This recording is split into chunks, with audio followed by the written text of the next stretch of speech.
So there are certain times when we can feel a lot of pressure at work, especially when it comes to hitting a particular goal or a target.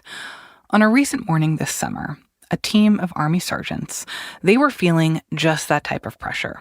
They met at their office to work through it. All right, so let's go through the admin stuff, then we'll go through the training stuff, right?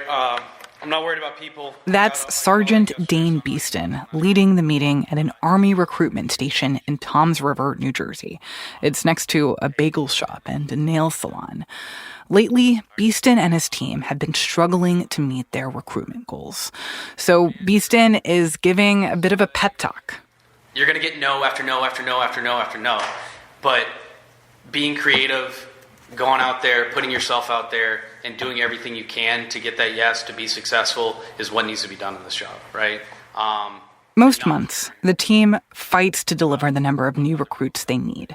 Some months, they hit their target. Other months, they miss. But this is typical.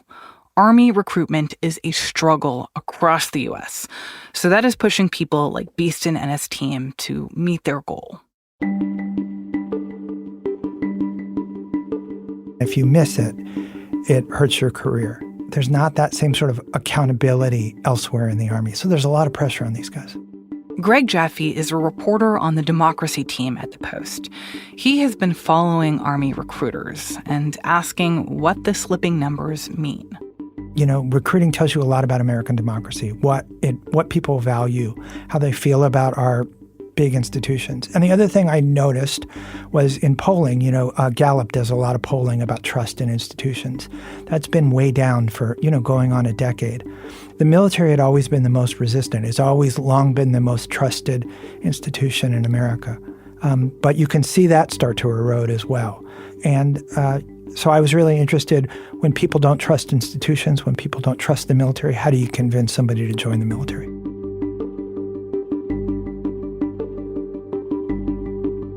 From the newsroom of The Washington Post, this is Post Reports. I'm Martine Powers. It's Monday, October 14th. Today, selling America. We hear why fewer people are joining the Army, and the new ways recruiters are trying to convince young people to enlist.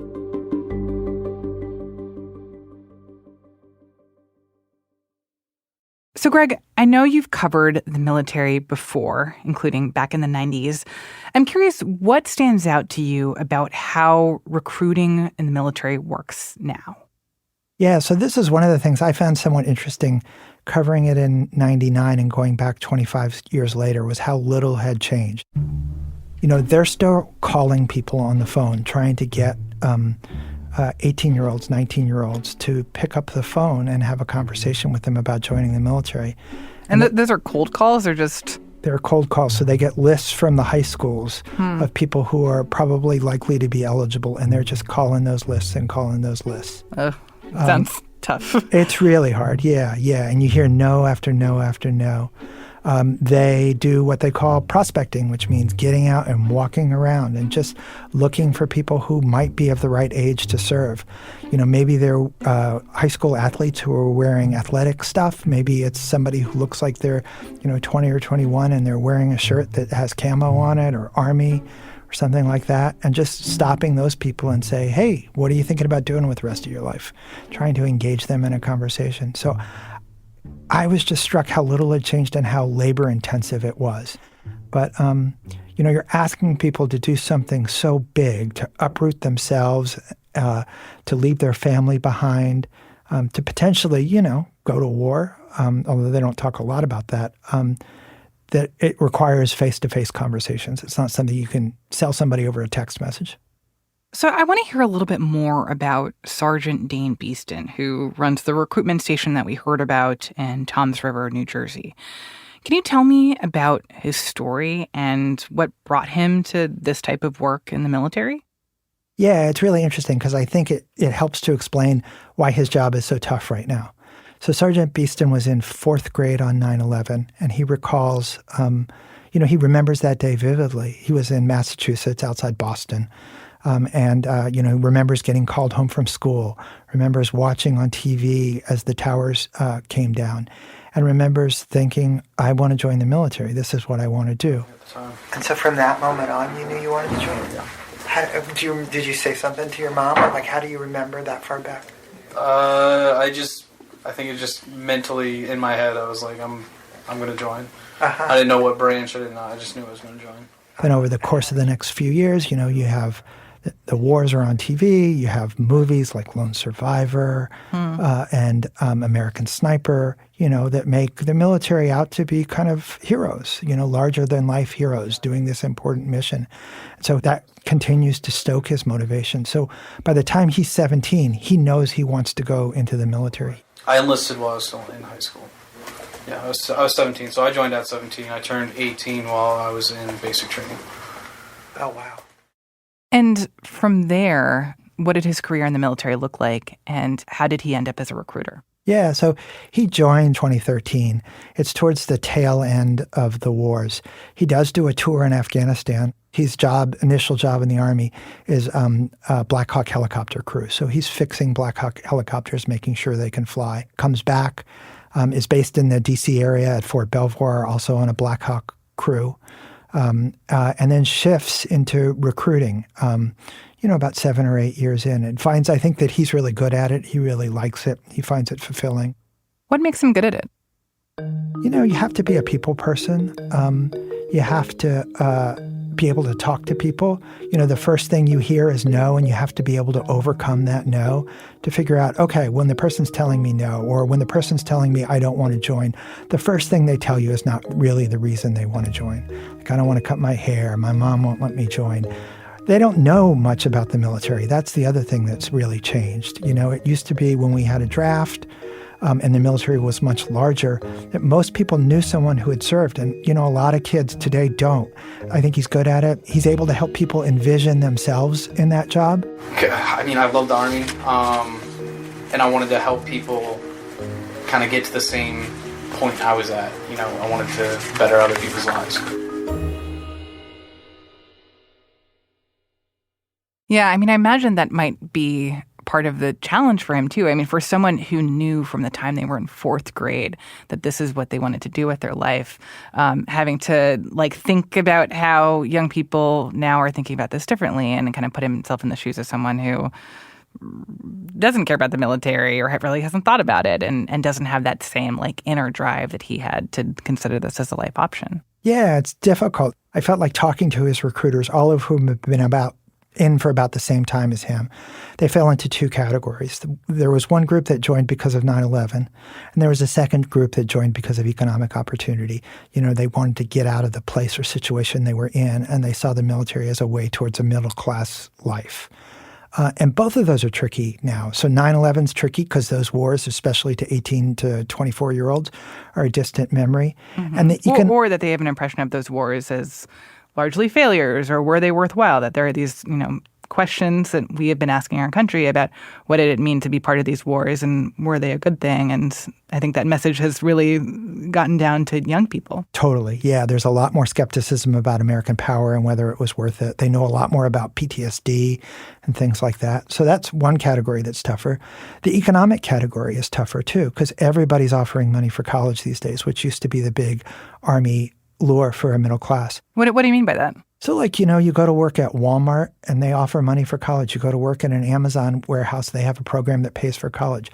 You go to work as a Starbucks barista, 20 hours a week, you get free online college via Arizona State University. So there are a lot of ways to find money for college that don't involve leaving your home, leaving your family, and potentially putting yourself at risk. Wow. So when you think about the problem that's facing the military right now, and the goals for the different branches of the military in terms of recruiting and how far short that they're falling from these goals, how big is that gap between their goals and what they're actually achieving? Yeah, so the Army's goals this year set a goal for fiscal year 2024 of 55,000, and they just hit that goal. They came in for the year at 55,300 with about 11,000 recruits in what they called the delayed entry program, which means that they'll be rolled over into next year. The figures this year were smaller than in previous years, smaller than last year by about 10,000, but they hit it, and that's a positive. And what about for the other branches of the military? How have they performed recently in terms of recruiting and hitting their goals? Yeah, so the Marine Corps has consistently hit its goals. The Air Force and the Navy missed last year. The Navy just barely squeaked by this year. So it was close, but they made it. Greg, one thing that I thought was interesting from your reporting is that you said that the pool of eligible recruits for the Army is actually smaller, and that's one of the challenges that's facing the Army in recruitment. What does that actually mean when you say that the pool is smaller? Yeah, so there are a bunch of things that are happening. Everyone talks about COVID as being a big problem. Wait, like how? Well, one, it's led to a lower scores on the ASVAB, which is the aptitude test. So you have this large group of people who weren't in regular classes, and they're just not scoring as well. So some people can't pass the test. Interesting. Like that reflects some of the data that we've seen from schools generally that, there is the COVID gap and that kids have been struggling since those years of remote learning, and that's also affecting whether enough kids can pass this military aptitude test. 100%, which is like a version of the SAT. The second reason is recruiting is a face-to-face business. Recruiters usually need access to the schools, and so they're building a relationship with a kid for over 4 years of high school often. So they weren't in the high schools for a couple of years, and those were really lost years, I think, in terms of building those relationships, getting to know teachers, getting to know students, building that pipeline of potential recruits that's going to pay off a couple of years down the road. So those two things really hurt them. COVID made kids more sedentary, means that they're probably not in as good shape. Maybe they're a little overweight so that they can't join. And the other thing that happens during COVID is anxiety goes up. So you have a lot of kids who are on medications for ADHD, for hyperactivity, things like that. And all of those are disqualifying. Really? Mm-hmm. Why? So the Army will tell you that the reason why is because, it's a very stressful job. The suicide rate is higher for soldiers and veterans than it is for the overall population. And so they need folks who can handle the stress, and that folks who tend to have, anxiety problems are not going to make it through. Now, here's the tricky part, though, is that so if I'm in the military and I'm serving for a couple of years and I've got anxiety, I can take the drugs once I'm in, but I can't join once I'm taking them. Yeah, well, and also, you could argue that you take the drugs so that you're better and able to function well, and that, you taking the drugs is a sign of you taking care of yourself. Yep, absolutely. And the Army's encouraging people to take care of their mental health. But it's a tricky one. The recruiters will say, look, we're not keeping up with norms. I think they'll say that with regard to ADHD drugs. The other thing that they really have to worry about is marijuana. So, in New Jersey, where I was, marijuana is legal. But if you test positive for pot, you can't join. You've got to be clean when you go to your physical. So, one of the interesting things is, these guys were buying drug tests off of Amazon. Because they wanted to test folks before they went to their Army physical. Because if you test positive at the Army physical, you can't test again for 90 days. And so they're worried they're going to lose folks. They want to make sure folks are going or clean. So they're testing them at the station, making sure they're clean, and then sending them. But the month I was there, they lost a few to marijuana. Tell me more about how Sergeant Beaston thinks and talks about recruiting with the team that he works with. One thing we did was we went to meetings that Sergeant Beaston would do. Every morning he would meet with his team, and every evening he would meet with his team. He'd pull them together and, try to motivate them, try to talk about what went right and what went wrong over the course of the day, what they could be doing better, what they could be doing differently tomorrow. Right, so to me, right, you can either be the cynic on the sidelines, right, and scoffing at other people, doing everything they can and trying their damnedest and failing miserably and getting right back up and failing again. That's what this job is, right? It's failing consistently and continuously failing to get that one success, right? So I think the biggest thing he does is just making sure that are we switching it up? Are we trying everything we can? Are we thinking creatively? One thing that was striking to me when I was with him, the first thing you notice when you walk into his office is there's a big whiteboard. At the top of the whiteboard, he's written in all caps, "How to fail." And beneath it, there are like 30 different things. Don't ask for help. Stop trying. Blame others. don't tell the truth. All of the different reasons that he has seen this station fail since he has joined it or failed to meet mission. Learn from your failures, right? So if you did something and you failed miserably, right, and it didn't work, right, learn something from that and be better in the future and adapt with that and use that to be successful. Use that to change what you're doing in the future, right? A lot of it is sort of motivation. Let's change the places we're looking. Let's change our messaging. Let's change what we're doing if it's not working, right? But the potential is out there. The Guard finds them. I know they do. The Marines find them. I know they do. We find them too, right? Navy finds them. Coast Guard finds them. We all find them, right?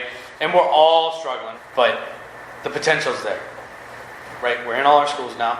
We built the community relationships. We have all that, right? So this year, this upcoming year, we should absolutely demolish our mission.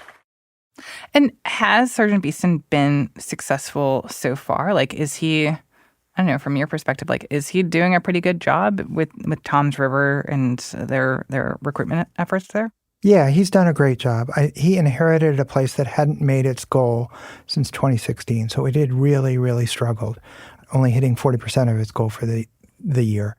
This year it'll do much better. I think they'll come up slightly short of goal, but it's a vast improvement over what it's been.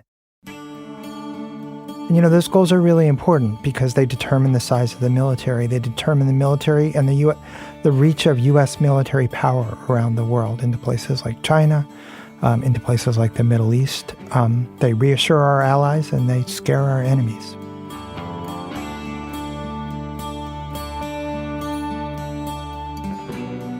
After the break, how Sergeant Beaston and his team find recruits and whether they're able to successfully sign people up. We'll be right back.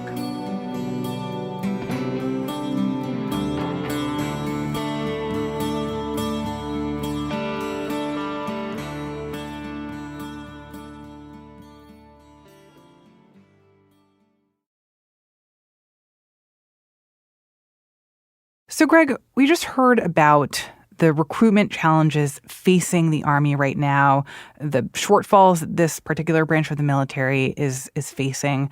But tell me a little bit more about potential recruits that they were trying to bring on. Yeah.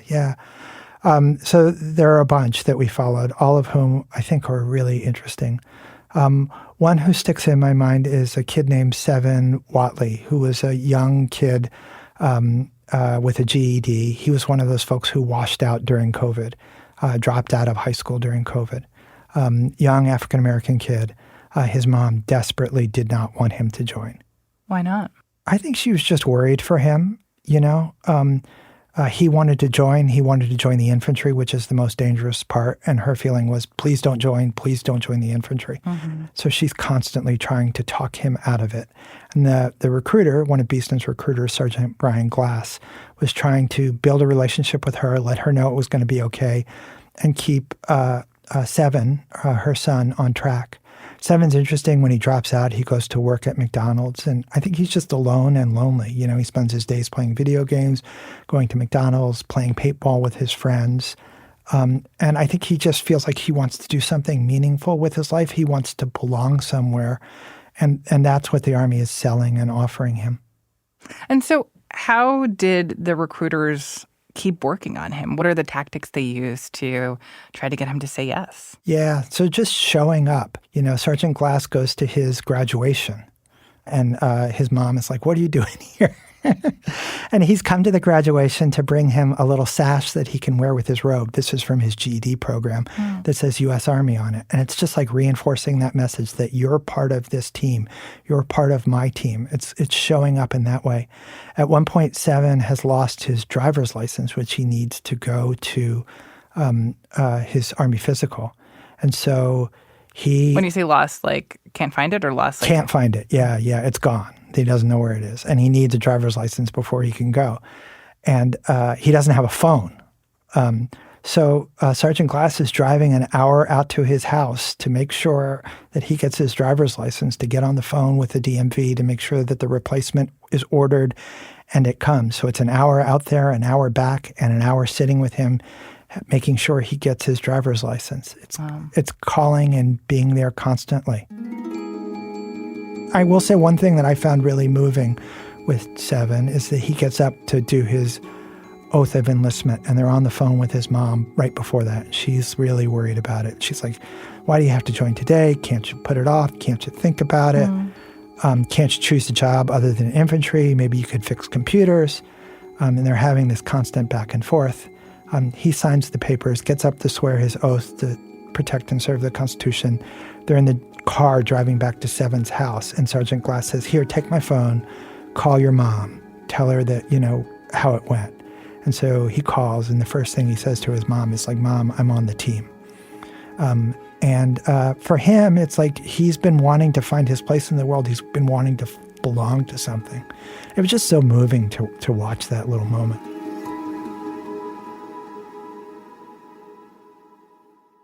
Wow. So it sounds like that was a story of one of the successes for this recruiting station. Tell me about some of the other potential recruits for whom this was a more complicated process. Yeah, so there's one guy, Jeremy Calvo, who they wanted to bring in. He was born in the United States, and so he's a United States citizen, but grew up in Mexico and spent most of his life in Mexico before coming back. His English is not great. He struggles with English. And so, as you can imagine, if you're taking the Army's aptitude test, which is in English and includes a reading comprehension part, it's going to be really hard for you to get a good score if your English is not great. And so he's very, very eager to join. I think he's also looking for his place in America. He's working at a factory filling prescription bottles with pills. And so the military, as it does for a lot of people, is a pathway to the middle class that he sort of sees. So he's a bright kid, really, really nice and polite. And so he takes the ASVAB, the aptitude test, the first time, scores about a 4, which is just too low, not close. The second time, he gets a 15, which is just 1 point shy, 15th percentile of what you need to join a remedial program that the Army has started to help recruits qualify. So if he can just get 1 more point, he can join this remedial program. You just need 1 more point. You need 1 point, man, for what? For 16 or 20? 16. 16? Yes. Oh, They got 15. I mean, yeah, but we want. Oh, I want more. We I want want more. like 6 to 16 points. Oh, yeah, man, yeah. Is what we're looking I want for, more. right? I want more. He takes it a third time and falls back down to a 6th percentile. And so you can just see it's really tough on him. He feels really, really stung about it. And it has nothing to do with aptitude or intelligence. In his case, it's just language skills. Is there pushback on that? The idea of, well, maybe this, especially if the military and the Army are frankly desperate to try to get more people, that maybe this exam should be offered in other languages or in Spanish as well, and that would open up the pool of potential candidates? So one thing the Army has done as it struggled to get candidates is it started this thing called the Future Soldier Preparatory Program. Looking to improve your fitness? Need help improving your ASVAB? The Future Soldier Preparatory course can help. So if you're a little overweight or your scores on the ASVAB, the aptitude tests are a little low, you're supposed to hit a 30%. They will send you to this program at Fort Jackson in South Carolina and get you into shape and give you tutoring to help you raise your ASVAB score. And the success on it has been like phenomenal. Like 95% of these people who go to this program make it through and become soldiers. The Army is so proud of it. The other services have started to copy it. What they haven't been willing to do is help people who struggle with language skills, particularly Spanish. We talked with them about, well, why don't you offer the test in Spanish? And the pushback has been, I think, one is, well, we don't really want to be in the business of teaching people a foreign language. The other one is, I think it tends to be viewed as a lack of motivation. If they really want to join the military, they will learn English, which I'm not sure is true. I mean, you could say the same thing. If they really want to join the military, they will lose weight or study math a little bit more. Yeah, I mean, it sounds like that comes back to the central problem, which is that not enough people actually want this, and that the argument that, if they wanted to be in the military, they just learn English. Well, that seems like it kind of ignores the central challenge that is facing the military right now, that there aren't enough people who are that interested. But one thing that I am curious about from your reporting, so all the people that you mentioned so far, I believe that they've all been men. And that leads me to wonder, are they trying to recruit women? Like, did you get the sense that the approach of recruiters is still mostly looking at young men as the most likely prospects, or are they also looking seriously at young women? Yeah, so definitely there are opportunities for young women in the military, and the Army will say they want young women to join the military. They offer a lot to them. But yeah, I did feel like when Sergeant Beaston and his folks were out there looking, they know that the military tends to appeal more to men. And so you fish where the fish are. And so I think they tend to focus more on men. This recruiting station was all male recruiters. There were no female recruiters there. And the Army does have female recruiters. Just none of the recruiters at this station were female. I want to come back to the idea that you mentioned earlier about how a lot of these recruiting issues go back to a lack of faith in American institutions and in American leaders, and even in the idea of America itself. And I'm curious for the people that you spoke to and the recruits that the folks here at the Toms River Station were talking to, do you think that those recruiters were successful at selling America, or just that they were successful at selling the benefits that happen to come with this job, and this is a means to an end? Yeah, I feel like the thing that they were the best at selling was a sense of belonging. And whether that was to America or to something larger or to a team, that's the thing that they were most successful at selling. Join our team, be a part of us, we want you. And that, I feel like, as money for college and economic benefits have started to slip away a little bit, that's been their most powerful sell. You would see the sort of lack of faith in America come up. The Army Secretary has worried about this. That on the right, you hear a lot of complaints of, the Army's gone woke. There's DEI training and all this stuff, and it's gone soft. All these women running around. Right. Yes. Transgender people and DEI training. And it's, they're more concerned with political correctness than they are with fighting. So I do think that that's hurt it. I remember one instance, Sergeant Glass, who I was spending time with, posted on a board, his neighborhood community board, "Hey, I'm an Army recruiter living here in this Toms River. Anybody who wants to join the military, send them my way." And immediately it's produced a couple of posts. Not right now, not with this president, not with our country and the mess it is right now.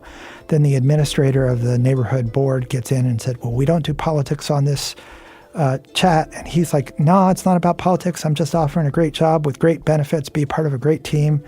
And, then the whole thing gets taken down. So you can't even people see it as political to join the military. They do, yeah. And it's surprising to hear you describe that, because I think a lot of people would assume that aversion to the military would be more of a left liberal way of looking at things. That exists too. Yeah. But it's interesting that even though the military is sort of seen as culturally more conservative, that even conservatives are reticent of the military or aren't excited about the idea of their loved ones joining the military, maybe for different reasons, but that it's happening on both sides. Yeah, I think that's what's happening. You're getting a little bit of pressure from both sides, which you didn't have before, which has made things, considerably more difficult.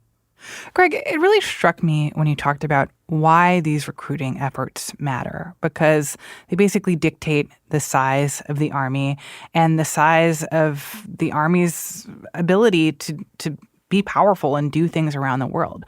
I'm wondering if you can talk a little bit more about what the consequences are here when it comes to these recruiting numbers and what they mean for the power of American defense and deployment. Yeah, so American defense and American diplomacy depend on our ability to project power around the world.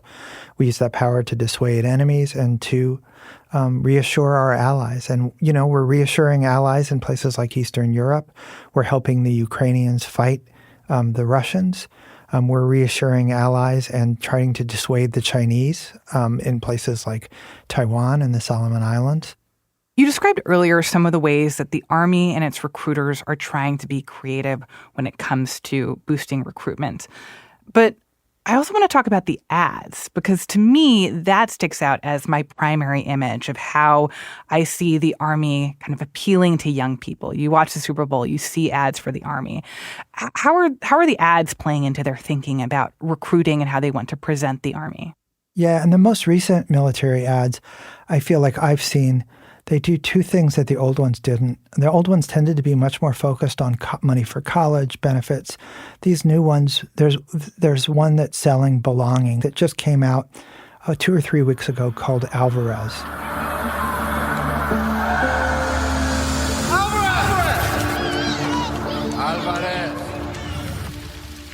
You just see a young guy named Alvarez, and you see him in school, at a coffee shop, at kind of a dead-end job where he's not valued and people don't know who he is.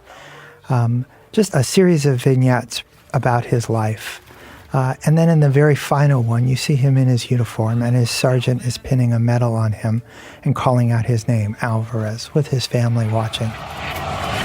Corporal Alvarez. I think what's so powerful about the ad is it's telling young people, like, hey, this is a place where you belong, where people know you, where you're valued, where you'll have the respect of your community. And that's really what the Army's selling right now. So the tagline at the end is, "We see who you are, be all you can be." And it seems like the message is, like, people, you might be a nobody, where you grew up, or that people don't respect your name, but, like, here is a place, like, we will respect your name. Yeah, and other people will once you join us. Yeah, I think is the message. Be a part of something important, join us. Yeah, making people feel good about a core American institution and themselves and their role in the country. I find that really interesting that, as you said, after decades of the military sort of being seen as an efficient way to get where you want to go, or, you can get college, or you can get training in this, or you can, that now they're going back to a place of, this is about identity, and this is about finding a place where you belong and a place that'll make you feel good and part of a team. And that, like, the touchy-feely stuff, it sounds like they think is what is going to work going forward. I think in this moment, yeah, that feels like their most powerful sell. And just watching the recruiters in Toms River, it became clear to me that when they connected with folks, that's what people were connecting over. It wasn't money for college that much, or other stuff, yeah, or health insurance, or gosh knows what else. How is Sergeant Beaston feeling about the recruitment going forward? I think part of that job requires relentless optimism because you're selling something. And so if you're feeling like, oh, this isn't going to work, or my task is impossible, or I don't have what I need to be successful, then you cannot succeed because you're trying to sell confidence and belonging. And so I think a majority of what he did with his recruiters was making them feel like, we're going to do this. Monday starts a new month. It's a new day, a new mission, a new beginning, right? So let's get after it as hard as we can, as quick as we can. I want to get back to completing our mission in the first 2 weeks of the month, and then cruising and prepping for the following month. I want to get back to that. There's a lot of Ted Lasso, like, we're going to do this, it's going to work, we're going to make it, we're great. Because if you're not feeling good about yourself, you're not going to convince anyone to join the Army.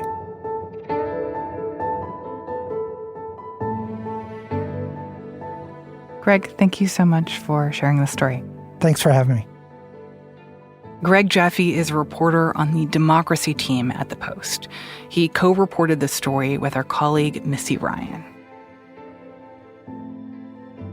Greg talked about why military recruiting matters, how it helps determine the reach of U.S. military power around the world. Well, here's one way that's playing out today. The U.S. is sending 100 troops to Israel, the first significant deployment of on-the-ground American troops to the country since the war in Gaza began a year ago. Those troops will be there to crew an advanced missile defense system that the U.S. is also sending to Israel. It's a sign that America's involvement in the escalating war in the Middle East is deepening. Meanwhile, here in the U.S., it's 3 weeks until Election Day. Later today, Vice President Kamala Harris and former President Donald Trump are expected to make their case to voters in Pennsylvania, one of the most closely watched battleground states. These visits are taking place at a critical time in the campaign. Nationally, Trump is chipping away at Harris's polling lead. The presidential race is still neck and neck, but 2 new polls showed Trump gaining ground. Harris, in particular, is making a push to boost her support among Black men. She'll be meeting with Black entrepreneurs and highlighting new proposals intended to help Black men build wealth. If you are looking for the latest updates on the election, listen to The Campaign Moment. It brings you incisive analysis of this moment in the presidential race. You can listen to The Campaign Moment wherever you stream podcasts. That's it for Post Reports. Thanks for listening. Today's show was produced by Sabby Robinson with help from Peter Bresnan. It was mixed by Sean Carter and edited by Monica Campbell. I'm Martine Powers. We'll be back tomorrow with more stories from The Washington Post.